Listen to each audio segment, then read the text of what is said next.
next we have another lady comic. Give it up for the also very funny Magenta Rose Brown. Come on! Hi guys, how's it going? My name is Magenta Rose Brown, and I've always wanted a guy to write a song about me. Unfortunately, there's only one word that really rhymes with my name, and nobody wants to hear a song called Magenta Placenta. A great thing about this year is that I recently lost a little bit of weight, which is great because my dad is finally proud of me again. Unfortunately, I also lost about half of my boobs. Yeah, I know, I'm trying not to be too sad about it though. I mean, the cup is still half full. It's kind of like how when people get older, they shrink in size. I too am returning to the size I was as a teenager. I'm getting older, but my boobs are getting younger, so I'm Benjamin Boopton. I'm upset because it means that I have to go bra shopping again, and I hate going bra shopping because if you thought you knew anything about your body, you're actually wrong. Because you'll go into the store and you'll be like, oh, hey, like this is my size, and they're like, you're actually our sister size. As if my boobs are like an all-boys Catholic school. Or I'm being measured by Ancestry.com. Oh, I'm a 32B. No, you're actually a 23andMe. I recently had a conversation with my dad where he said, Magenta, the actress that you're most similar to is Sydney Sweeney.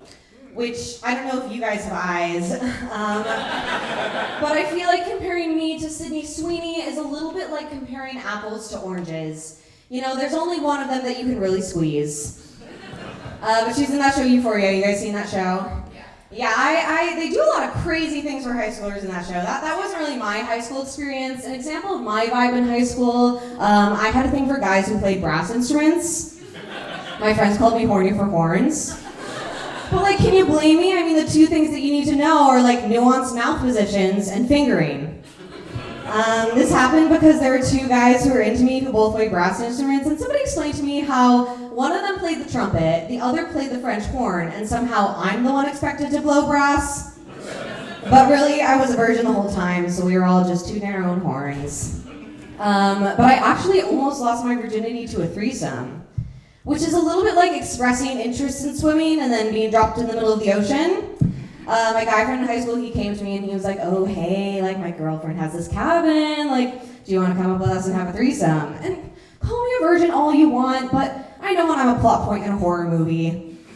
Like, oh, I'm so sorry, I can't be sacrificed this weekend, but do you think next weekend would work? But the way that he asked me was, he goes, if you do want to have a threesome, we'll invite just you to the cabin, and if you don't, we'll invite the entire rest of our friend group. So either I'm fucking shitty friend, or I'm a fucking shitty friend. I don't know, it just felt a little bit too much like a cult initiation to me. And I really wasn't looking to get into cults at that point in my life. I actually recently left the cult that I was in. Sorry, I meant I quit my job at a CrossFit gym. Yeah, I drank the Kool-Aid, sorry, I mean the Celsius. And you know, I lost a lot of things during my time at CrossFit. My unemployment status, 25 pounds, the light behind my eyes. And they have this thing called the CrossFit Games, which is basically just the Olympics for libertarians. And one year at the CrossFit Games, the prize was a gun. And I feel like winning a gun is a little bit like getting into a relationship with a man. Like, I should be happy, and this thing is supposed to protect me, but it's also statistically most likely to kill me. One year at the CrossFit Games, a man died, and all that they did was name a workout after him. So instead of thoughts and prayers, it's thrusters and pull-ups.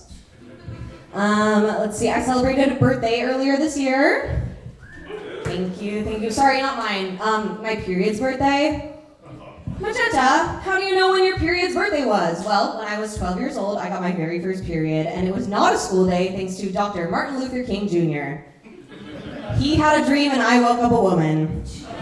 So every year I throw a little party, make some tomato soup, red velvet cake, red wine, and you know, drink a little bit of red wine, eat a girl out on her period. Either way, you're getting your iron and antioxidants.